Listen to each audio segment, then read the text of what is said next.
தொலைக்காட்சி நிகழ்ச்சிகள், பட்டிமன்ற மேடைகள், நகைச்சுவை பேச்சுகள் என பல்வேறு வழிகளில் ரசிகர்களின் மனதை கவர்ந்தவர்தான் மதுரை முத்து. கலக்கப் போவது யார் நிகழ்ச்சியின் மூலம் பிரபலமான இவர் பின்னர் அதே நிகழ்ச்சியில் நடுவராகவும் திகழ்ந்தார். தற்போது பல தொலைக்காட்சி நிகழ்ச்சிகளில் பங்கேற்று வரும் மதுரை முத்து தனது முதல் மனைவி மரணத்திற்கு பிறகு 6 மாதங்களிலேயே இரண்டாவது திருமணம் செய்து கொண்டார். அந்த நேரத்தில் அவருக்கு 2 பெண் குழந்தைகள் இருந்தன.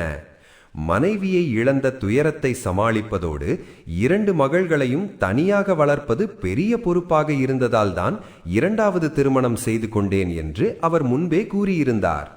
சமீபத்தில் தனது 2 மகள்களில் ஒருவரின் மஞ்சள் நீராட்டு விழாவை மிகவும் சிறப்பாக நடத்தி வைத்தார்.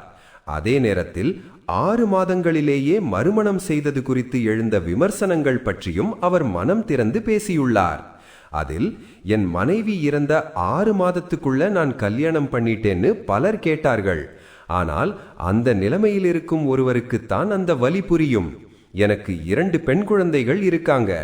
பெண் குழந்தைகளை வளர்ப்பது எவ்வளவு பொறுப்பு என்பதை எல்லாருக்கும் தெரியும் என்று அவர் கூறினார். மேலும், மனைவி இறந்த பிறகு எனக்கு ஒரு மனைவி தேவைப்படாமல் இருக்கலாம். ஆனால் என் வீட்டுக்கு ஒரு மனைவியும் என் குழந்தைகளுக்கு ஒரு அம்மாவும் தேவை.